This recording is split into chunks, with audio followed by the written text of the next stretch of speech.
When the song of the angels is stilled, when the star in the sky is gone, when the kings and princes are home, when the shepherds are back with their flock, the work of Christmas begins to find the lost, to heal the broken, to feed the hungry, to release the prisoner, to rebuild the nations, to bring peace among brothers, to make music in the heart. Howard Thurman. My friend's 6-year-old daughter ran into her mother's kitchen, winded and obviously disappointed and confused. I just looked, and Christmas is not around the corner. My friend, doing her best to stifle a laugh, said, and and last night, when I asked you when Christmas was coming, you said, soon, it's just around the corner. And I got up early to go see, and it's not there. This story is now 40 years old, and my friend and I trot it out almost every Christmas and have a good laugh at the memory. We were young, new at mothering when this happened, and it served as a vivid reminder that kids take our words not only literally, but as truth, as the gospel. Be careful what you say to them, this taught us. Be careful, because they believe us utterly, without question. My friend, of course, turned the moment into an opportunity to tell her daughter that Christmas had already arrived. It was always with us in our hearts. Christmas is love, and we get joy from knowing that, and we should be mindful of always keeping it there in our hearts. Well, okay, but where are the gifts? Her daughter pursued. Ah, where are the gifts? At this stage of life, second half with grumbling knees, and in this stage of history, global viral pandemic and the outing of systemic racism, I find myself asking that question. Where are the gifts? I am remembering Christmas is long forgotten and specific gifts received and not received. As a very young child, the coming of Christmas swelled my heart with hope and exhilaration. The coming of Christmas never disappointed. No matter what gifts were or were not under the tree, Christmas Eve, the anticipation, the wonder, provided all the joy I needed. Growing up, I had a Christmas Eve tradition. Just mine, not my family's. My mother would be in the kitchen baking for the big day, and my dad out getting the tree we never put up until Christmas Eve. And I would settle into his comfy leather chair to watch my television special that told the story of the birth of Jesus. I loved this show. There were two stories that were part of this special, and I couldn't wait for Christmas Eve to watch them. The story always prepared my heart for Christmas morning.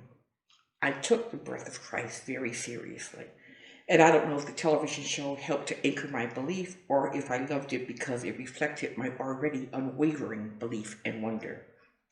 At any rate, the two were inextricably linked. The show must have been very low budget. It was made with a cast of marionettes, and sometimes I could actually see their strings. And this was before HD. But it was the very primitiveness of the telling that held me. Something about Mary and Joseph jerkily, laboriously trudging to Bethlehem to be banished to the manger made the sacrifice and the miracle of the birth that much more holy for me. Their journey was not easy. I'd watch this show and my mind would shift from thinking of the morning's gifts to thinking of the baby Jesus. And though I was very young, I remember that it also gave me my first sense of understanding Mary as a human, as a person.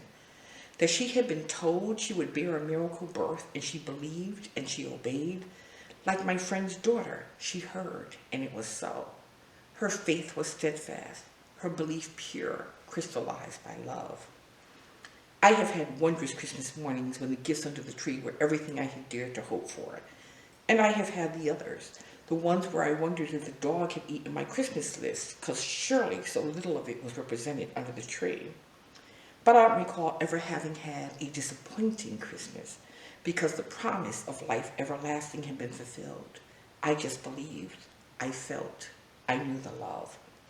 And when I had my own family, I worked diligently to provide my kids with both elements, the belief and understanding of the miracle of Christ and the certainty that all they had asked for would be under the tree.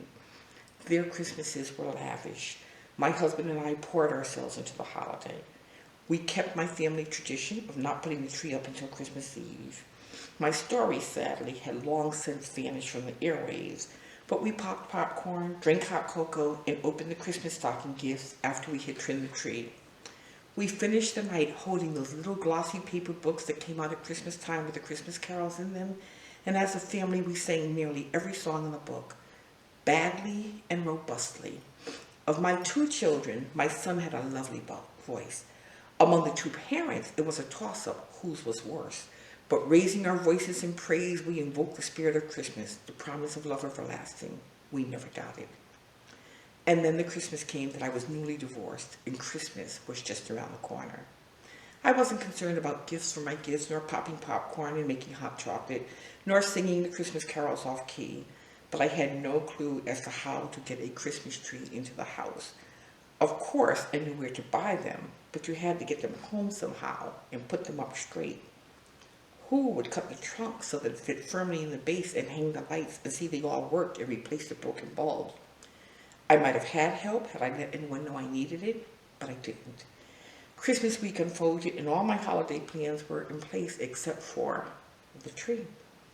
I knew my kids weren't expecting one until Christmas Eve, so I had a little bit of time. Though I was concerned, I never did stop trusting that I would somehow provide them with our traditional tree.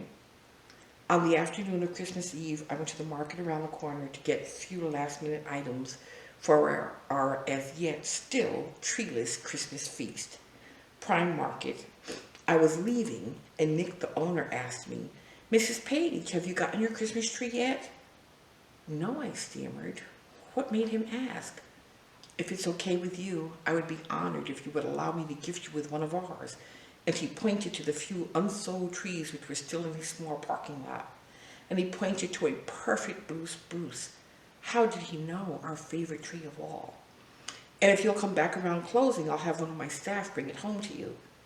This couldn't be. But yes, it could. Because I did know the miracle of hope and the gifts of love and the reward of faith. Later that afternoon, a gentle snow began to fall, a powdering dusting just a few non-threatening inches deep. My kids and I bundled up, got out the sled, and took turns pulling one another around the corner to Prime Market. Nick offered his employee again, but shaking our heads, we instead had him tie the tree to the sled, and we more joyfully than I remembered being in a long time headed back home singing loudly and off-key the Christmas carols we had sung for years. As we approached our house, a neighbor approached us and said, "We got an artificial tree this year. I got robbed of this manly tradition. Allow me." And carrying the tree into the house, he set about anchoring the tree in the sand. For us that year, Christmas was truly around the corner.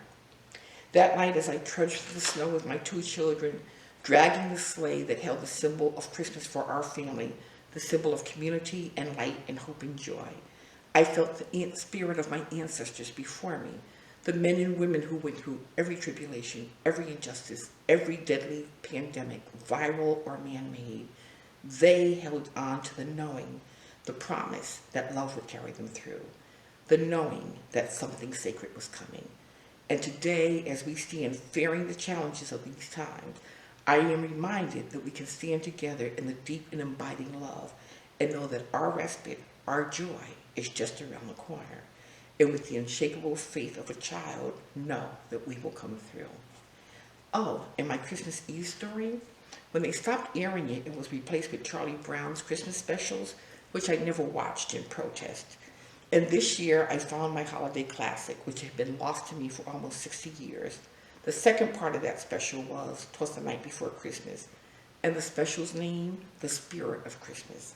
And yes, that is the gift. Maybe it's around the corner and maybe not, but we do have the choice to always have it in our heart, to trust like a child that something sacred is coming. Merry Christmas. May we pray together. God, lover of life, lover of these lives. God, lover of our souls, lover of our bodies, lover of all that exists.